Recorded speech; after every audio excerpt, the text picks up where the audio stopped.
Para você que está sendo alcançado por essa palavra, nós estamos direto do templo da Igreja Palavra Viva, em Cabo Frio, e nós queremos abençoar a sua vida. A leitura de hoje está na primeira carta de Paulo aos Coríntios, capítulo 15, a partir do versículo 50. E agora digo isso, meus irmãos, que a carne e o sangue não podem herdar o reino de Deus, nem a corrupção herdar a incorrupção. Eis aqui vos digo um mistério. Na verdade, nem todos dormiremos, mas todos seremos transformados num momento, aleluia, num momento, num abrir e fechar de olhos, ante a última trombeta, porque a trombeta soará, e os mortos ressuscitarão incorruptíveis, e nós seremos transformados. Aleluia. Feche seus olhos, eu quero orar com você mais uma vez. Senhor, eis aí a tua palavra, que o Senhor coloque as tuas palavras na minha boca, que a tua igreja seja edificada pelo Senhor, e principalmente que o teu nome seja glorificado no nosso meio. Nós oramos em nome de Jesus, amém. Pode se assentar glorificando o nome de Jesus. Meus irmãos, eu percebi que esse ano eu ainda não tinha pregado sobre esse tema. Eu me dei conta que em 2026 eu ainda não preguei sobre esse tema. Então eu preciso falar sobre isso com você hoje, porque esse é o tema mais importante da vida da igreja. Em toda a história da igreja nunca houve um tema, um assunto mais importante do que o assunto sobre o qual nós vamos falar nessa noite. Nunca houve um texto, nunca houve uma exposição, nunca houve um sermão que tivesse um tema mais importante do que a volta de Jesus. A realidade que todos nós estamos diante, a realidade diante da qual todo ser humano se deparará no dia glorioso da volta de Jesus. Eu tenho que dizer para você nessa noite, antes de começar a pregar, Jesus Cristo está voltando. Jesus está voltando. Jesus está voltando, e Ele voltará para buscar uma igreja santa, incorruptível, uma igreja que Ele mesmo está guardando, uma igreja que Ele mesmo está preparando, e é que através da sua palavra Ele está purificando, Ele está transformando, Ele está salvando. Jesus Cristo está voltando, em breve Ele vem, em breve o Salvador voltará para buscar a sua igreja. Aleluia!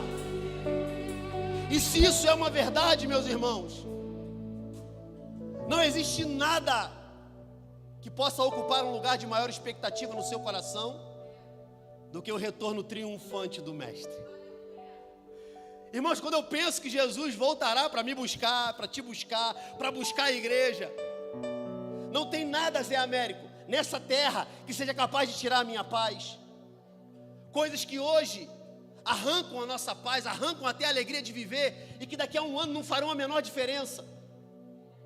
Mas quando nós entendemos essa realidade bíblica, você começa a parar de olhar para aquilo que está à sua volta. Os problemas, eles vão continuar acontecendo. As circunstâncias difíceis, elas vão continuar atacando você. Mas quando você tem convicção de quem foi que te salvou, quem foi que te chamou, quem é que está transformando você, você para de deixar que as circunstâncias à sua volta determinem o seu amanhã. Você para de deixar que as circunstâncias ao seu redor determinem o seu estado emocional, determinem como você vai vivenciar e gerenciar a sua casa. Você começa a olhar para aquilo que Paulo falou: essa leve e momentânea tribulação produzirá para nós eterno peso de glória, glória diante da qual não há comparação. Por isso nós fixamos os olhos não naquilo que se vê, mas no que não se vê. Porque o que se vê, Daniel, é passageiro, é transitório, vai acabar. Te preocupa hoje e amanhã não preocupará mais. Não preocupará mais. Mas o que não se vê, aquilo que é espiritual, aquilo que o céu está gerando, aquilo que nem olhos viram, nem ouvidos ouviram, e nem tampouco subiu ao coração do homem. Paulo vai dizer que é nisso que a gente precisa fixar os olhos, não no que se vê, mas no que não se vê, porque o que não se vê é eterno. E cheio do Espírito Santo, inspirado pelo Espírito Santo, o apóstolo Paulo escreveu essa carta a essa igreja, que era uma igreja cheia dos dons do Espírito, mas era uma igreja que não entendia como adorar ao Senhor. Ei, olhe para mim, por favor. Como você faz uma coisa é tão importante quanto a coisa que você está fazendo. Vou repetir para você entender. No reino de Deus, o que se faz é tão importante quanto como se faz o que se faz. É por isso que o sábio Salomão disse: melhor é o fim das coisas do que o início delas. Porque o fim das coisas, ele vai mostrar não só onde você chegou, mas como você chegou aonde você chegou. Como você faz é tão importante quanto o que você faz. Se você ama estar no ambiente da presença, como você se apresenta no ambiente da presença é tão importante quanto o estar no ambiente da presença. Estar aqui de uma forma específica é uma condição sine qua non. Significa uma condição, sem essa condição não tem como. É preciso estar aqui íntegro diante do Senhor. É aí que o religioso diz assim: não, porque a gente tem que ser assim, assim, assim, assim. Mas a Bíblia diz: nenhum homem justo há na face da terra sequer. É por isso que para mim e para você estarmos no ambiente da presença, é necessário arrependimento, para que o sangue de Cristo nos cubra, nos purifique, nos salve, nos transforme, para que diante dele, nele, nós sejamos aceitos pelo Pai como íntegros, retos e santos diante de Deus. Porque se o homem não nascer de novo por meio de Cristo, ele não pode ver o reino de Deus. Por isso, para estarmos num culto, num ambiente da presença íntegros, é necessário estar em Cristo. É impossível estar no ambiente do culto da maneira correta se você não estiver em Cristo. Porque em Cristo todas as coisas são resolvidas. Em Cristo, todos os seus devaneios loucos se encerram. Em Cristo, todas as dificuldades que arrancam a tua paz no dia a dia, elas se encerram. Em Cristo, tudo o que apavora você encontra um lugar seguro. Em Cristo, todas as suas incertezas são curadas. Em Cristo, todos os seus medos encontram restauração. Em Cristo, toda doença encontra cura. Em Cristo, todo cativeiro encontra libertação. Em Cristo, todo cenário de desespero encontra paz. Em Cristo, tudo, absolutamente na vida do ser humano encontra um motivo, encontra um porquê, encontra um significado, porque Cristo não é só o início de todas as coisas, mas Ele também é o propósito de todas as coisas, e Ele é o fim de todas as coisas, porque nele subsistimos, para Ele nós vivemos, por causa dEle respiramos, por causa dEle estamos aqui, porque dEle, por Ele e para Ele são todas as coisas. A Ele, pois, a glória eternamente. Amém. Aleluia. Tudo é por causa de Cristo. Irmãos, olhe para mim, por favor. É muito fácil a gente começar a frequentar um ambiente religioso simplesmente por causa daquilo que a gente necessita ser transformado.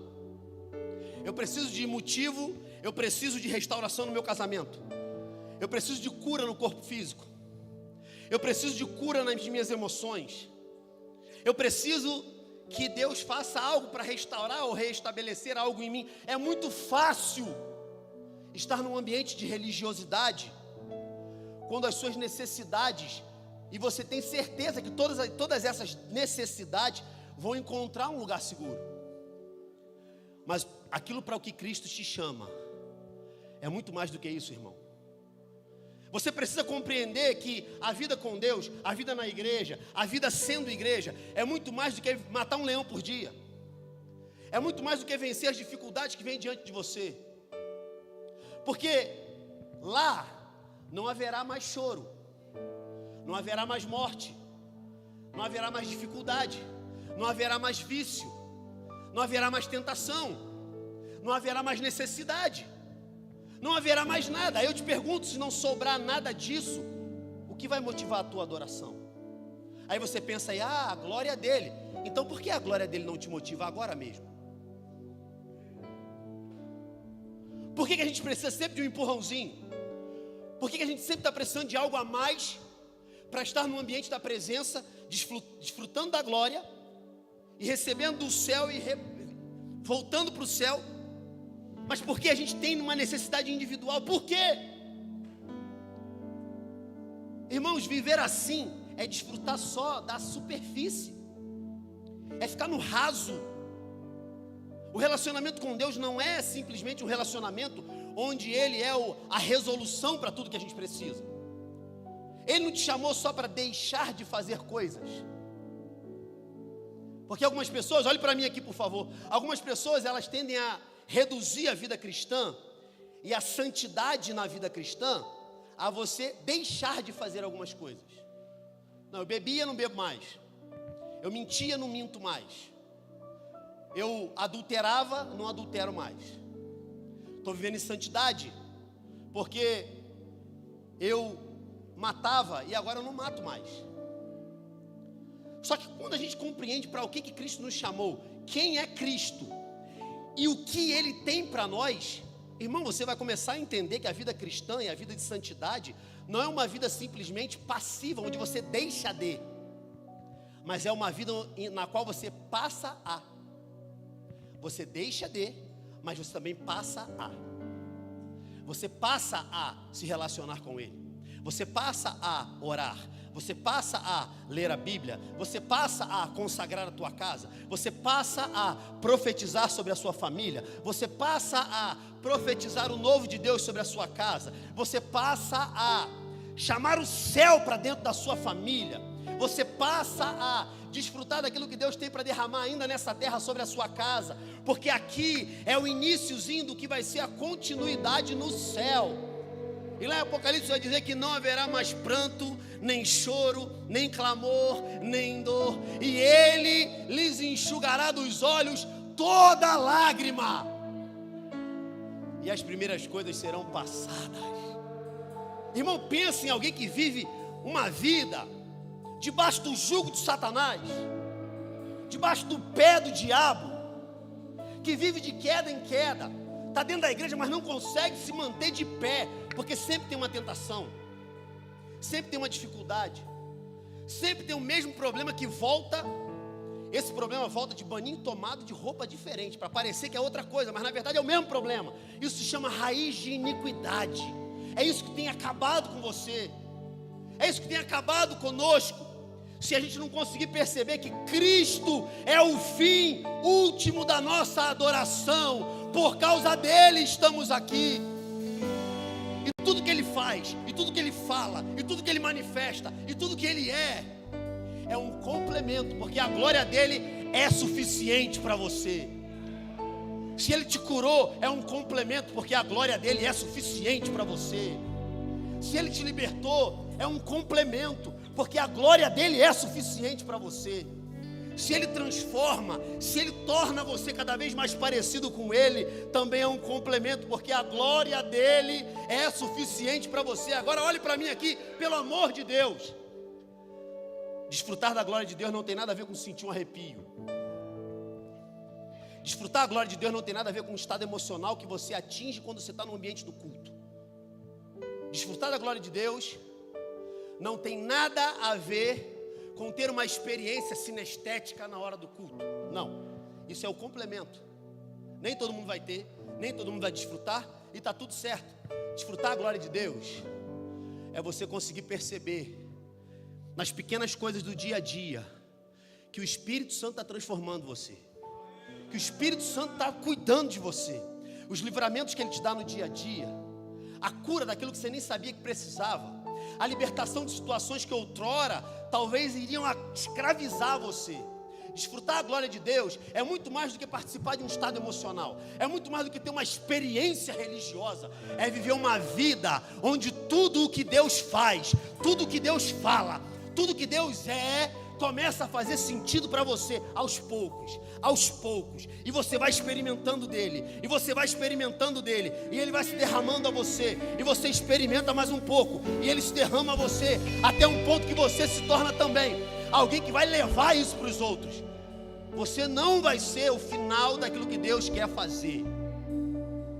O próximo passo é quando através de você, pessoas chegam até Jesus.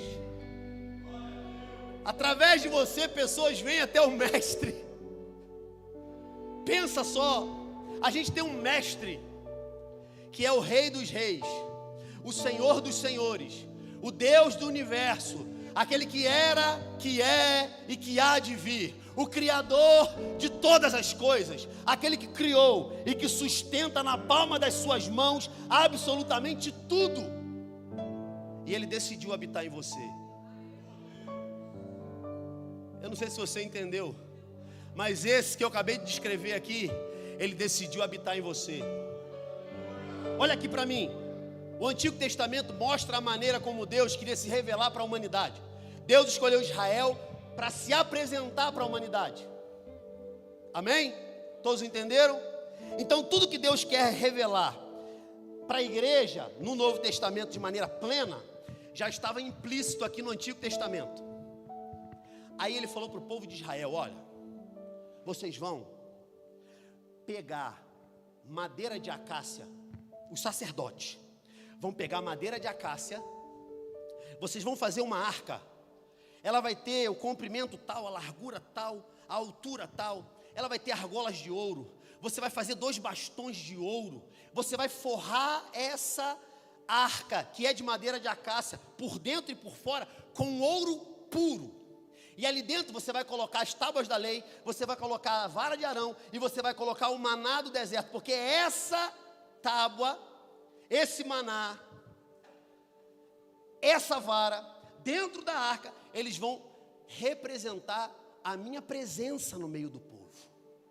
Eu estarei com vocês na arca, a minha presença estará no meio do povo. Então, no Antigo Testamento, Deus já estava revelando que o desejo dele era estar no meio do seu povo. Não é um grande incômodo para Deus o estar aqui no nosso meio. Você não precisa ficar se flagelando aí, batendo nas costas com aquele flagelo, para poder atrair a presença dele. Ele decidiu, no alto da sua soberania e graça, que era assim que ele ia fazer.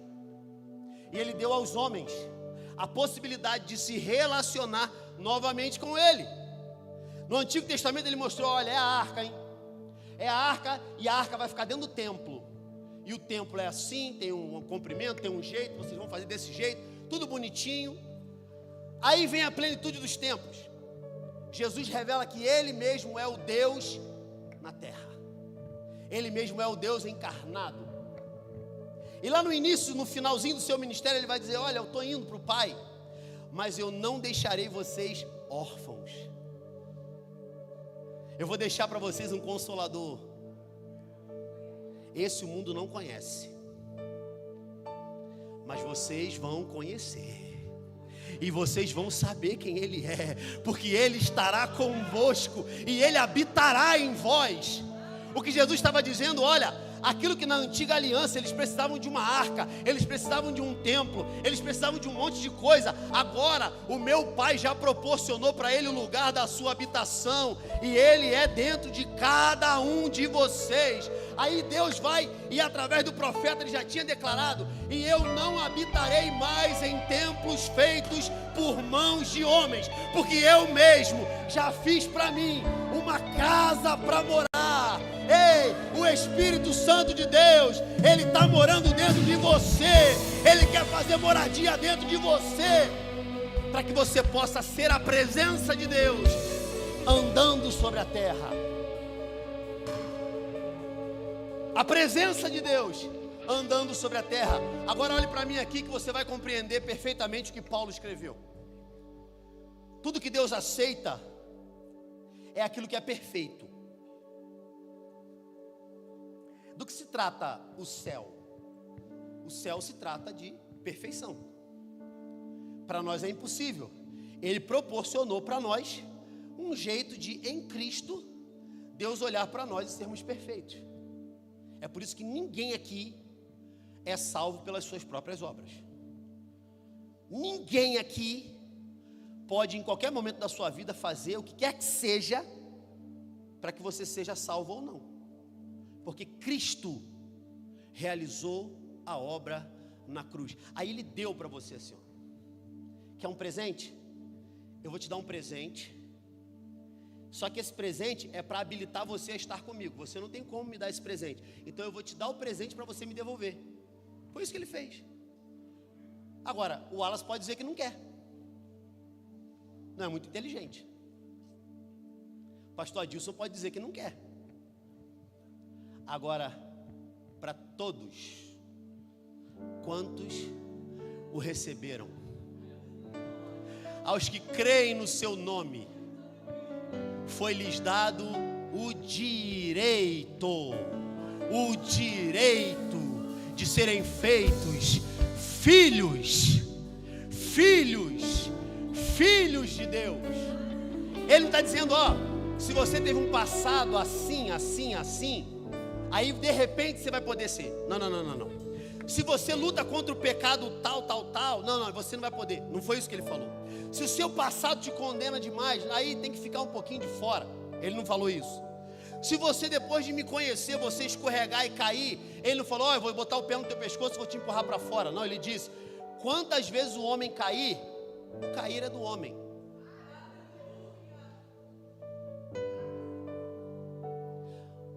Mas aquele que levanta é o Senhor. Aí Paulo resolveu um grande problema, porque já tinha gente na igreja falando assim, então, se a questão é toda essa, vamos viver de qualquer jeito, porque se Deus vai perdoar todo mundo. Aí Paulo respondeu essa questão: se a graça é tão grande assim, viveremos, pois, no pecado, para que a graça então superabunde? De modo nenhum. Não usemos, irmãos, aquilo que Cristo fez por nós como prerrogativa para vivermos no pecado. Antes, abrindo mão de todos os procedimentos vergonhosos da carne, nos lancemos ao Senhor. Então aquilo que Deus faz por nós e que nos capacita e habilita a vivermos o que Ele já tem preparado na eternidade, é simplesmente uma antecâmara, um preparo, para quando chegar esse dia aqui.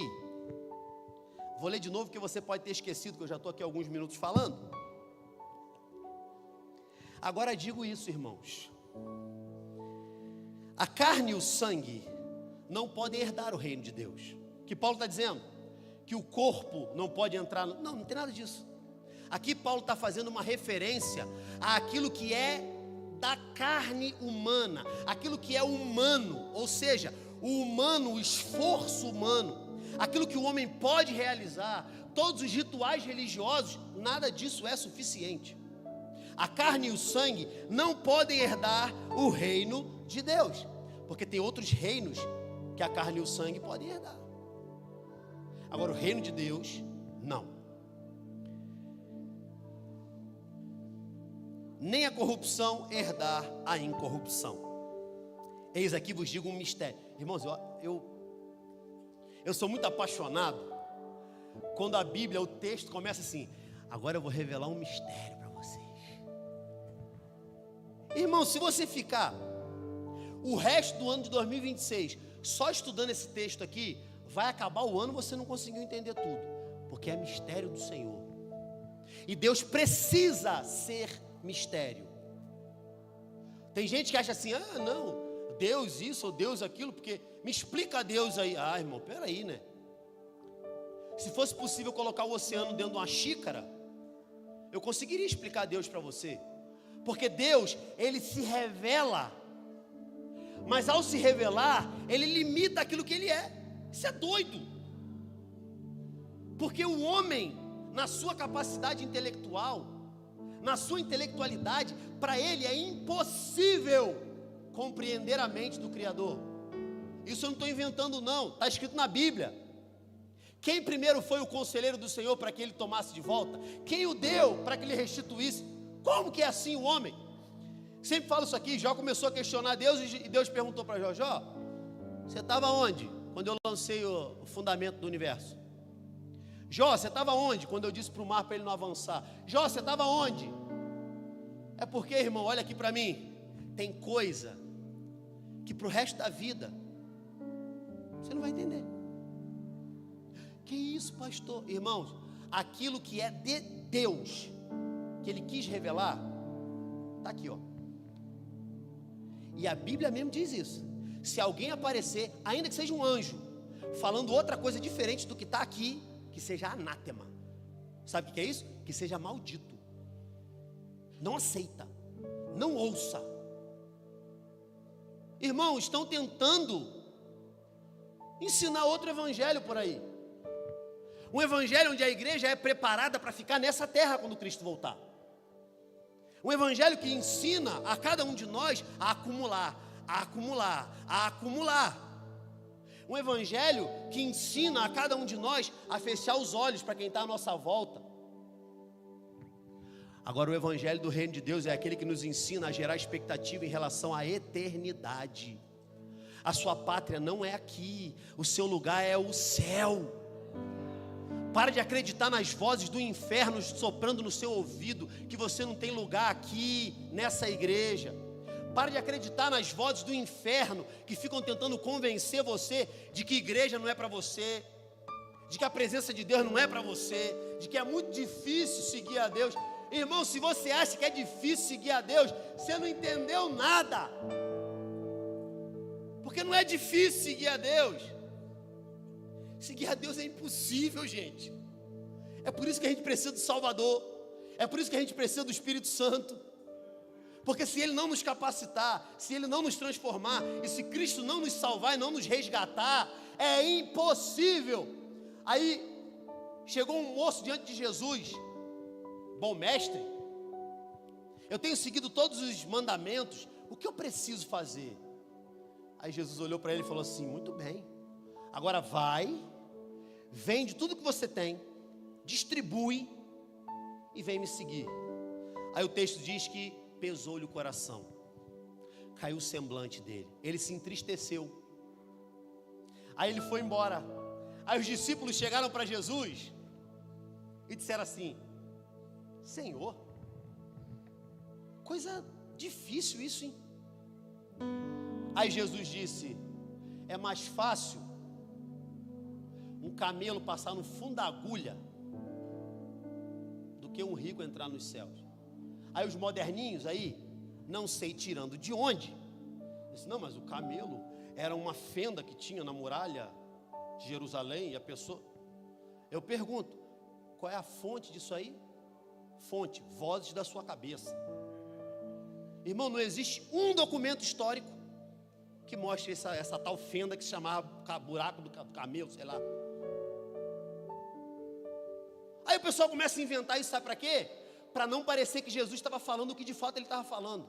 Irmão, se você é apegado ao que você tem, o reino de Deus não está em você. Irmão, isso corta tanto na gente. Quantas vezes eu fiquei assim, Deus ministrando no meu coração, oferta. E aí eu pensava assim, não, mas se eu ofertar isso aqui, eu não vou poder lanchar depois do culto. Não ri não, que você também já fez isso, rapaz. E eu não estou falando com você aqui de oferta para te emocionar, não, irmão. Eu estou falando que tem pequenas coisas que fazem a gente deixar de viver a plenitude. É aquela coisa assim, chega em casa, irmão, chegou em casa, vai orar, agradecer ao Senhor. Não, você chega em casa, você está tão cansado, mas tão cansado, que você senta e vai ver televisão. Quando acorda, não dá tempo de orar, porque tem que sair para trabalhar. Aí quando volta, você fala assim, rapaz, não fiz meu devocional, vou fazer um devocional. Aí chega em casa, a mulher vai falar alguma coisa, o marido vai falar alguma coisa, as crianças vêm falar, aí você toma banho, você janta, você vê televisão, você fica mais um pouquinho, aí quando você vai deitar para dormir, agora eu vou orar, né? Porque eu não furo o meu compromisso com o Senhor. Aí deita, começa a orar. No meio da oração você já começa a falar coisas do tipo, Senhor, abençoa os meus pecados. Oh, Senhor, dorme com Deus. Porque você já está dormindo. E aí daqui a pouco, irmão, passa 6 meses, você nem notou. O ano de 2025 acabou. Talvez você tenha falado assim no começo do ano, esse ano eu vou ler a Bíblia toda. Acabou o ano, e aí? Irmão, se você é membro dessa igreja, você já sabe.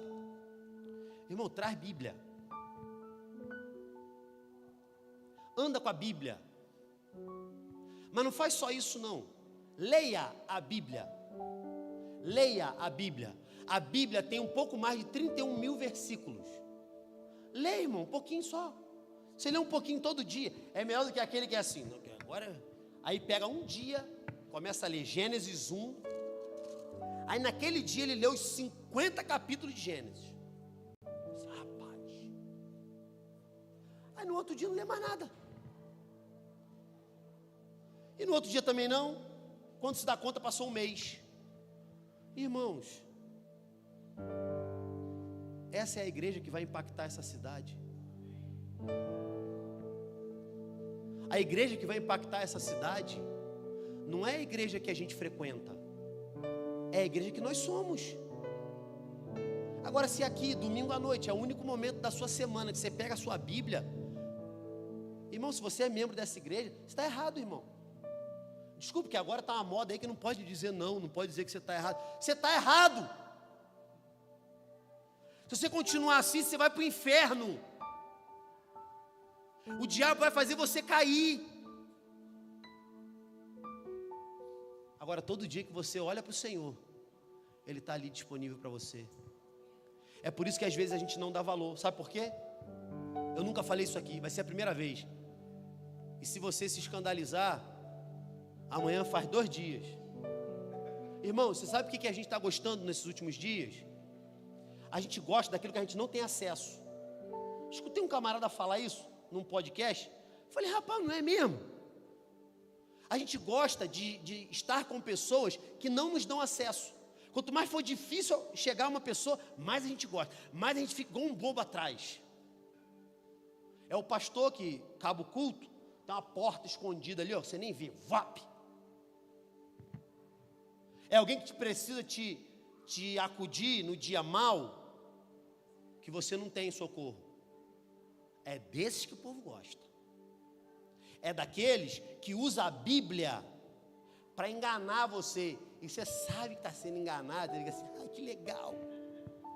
Porque você está vendo a coisa acontecer e fica satisfeito e feliz, igual um bobo. Tudo gira em torno de sei lá o quê. Se sobrar tempo, gira em torno de Jesus. Se sobrar tempo. Irmãos, a gente faz isso e não percebe que isso também resvala no nosso relacionamento com Deus. Porque você sabe que a hora que você quiser, você se arrepende e Ele vai estar lá. Aí você não dá valor. Não. Eu vou pecar só uma vezinha, que depois se eu me arrepender, Jesus vai me perdoar. Não, é só depois eu pedir perdão. Irmãos, tem noção Você tem noção do nível? Você faz isso com um amigo seu, o amigo nunca mais fala contigo. Mas porque a gente sabe que Jesus nunca vai fazer isso, aí parece que a gente fica tentando tratar Jesus como bobo. Irmão, Jesus não é um amuleto. Jesus não é um negócio que você usa quando está com dificuldade. Jesus não é um negócio que você usa quando está precisando. A coisa mais, talvez mais perturbadora do caráter que é revelado na Escritura e que se refere a Jesus Cristo é que por algum motivo, eu não sei qual é, eu não sou leviano, o que a Bíblia fala eu falo, o que a Bíblia não fala eu não falo. Por algum motivo ele decidiu que ele seria assim no relacionamento conosco. Você ia cair 200 vezes, na 200ª ele estaria ali de novo. Você cai 1000 vezes, na 1000ª ele está ali de novo. Você vem, você prega, você canta, no outro dia está vendo pornografia, no outro dia está falando mentira, no outro dia está fazendo fofoca dos outros. Mas por algum motivo que eu não sei te falar o que é, ele aceita você de novo. Ele me aceita de novo. Qualquer amigo seu, qualquer um amigo seu que você visse sendo tratado assim por alguém, você ia falar assim: rapaz, deixa de ser bobo, cara. Deixa de ser bobo, rapaz. Fulano já te enganou um monte de vezes, está indo lá de novo, cara. Rapaz, vai continuar até quando? Você não viu que ele só quer te usar? Você não viu que ela só quer te usar? Qualquer amigo nosso, a gente ia falar isso, irmão. É por isso que Deus, isso é muito lindo, cara. É por isso que Deus revela o nome disso como graça. Porque se você merecer, deixa de ser graça. Se eu merecer, para de ser graça. O favor é imerecido, para que ninguém se glorie. Aí não, eu sou o pastor, estou aqui em cima com o microfone na mão, aí eu começo a esculhambar você, te mandar indireta aqui de cima, aquilo que eu não tenho coragem às vezes de falar pessoalmente, aí eu fico falando: olha, que tem irmão aí, olha, irmão, que tem gente. Púlpito é lugar de pregar a palavra, é para falar sobre a graça. A gente não sabe se relacionar, mas Deus começa a nos ensinar no relacionamento dele conosco, para que o nosso relacionamento com os nossos irmãos comece a espelhar o relacionamento que ele está estabelecendo conosco.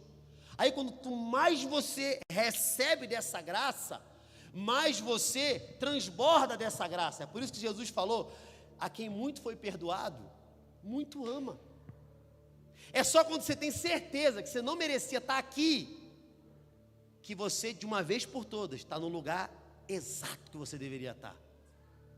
É só quando você fala assim: rapaz, mas a minha vida não tem jeito, não tem como, não tem jeito mais de resolver, eu não tenho mais para onde ir, eu não sei como me livrar disso. É só quando o ser humano chega nessa circunstância, é que definitivamente e finalmente, você está no lugar exato, o lugar da graça de Deus. Enquanto você ficar achando que tem alguma coisa boa sua que você pode trazer, não, eu falo bem, eu canto bem, eu toco bem, e aí eu faço bem qualquer coisa aí. Enquanto você achar que está trazendo alguma coisa para a mesa com o mestre, você sempre vai achar que merece o que ele está te dando.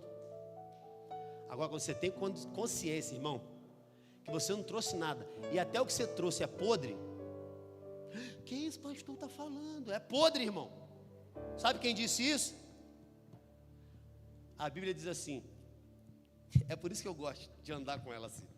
Ela fala assim: até as nossas obras, as maiores obras de justiça diante do Senhor, são como trapos.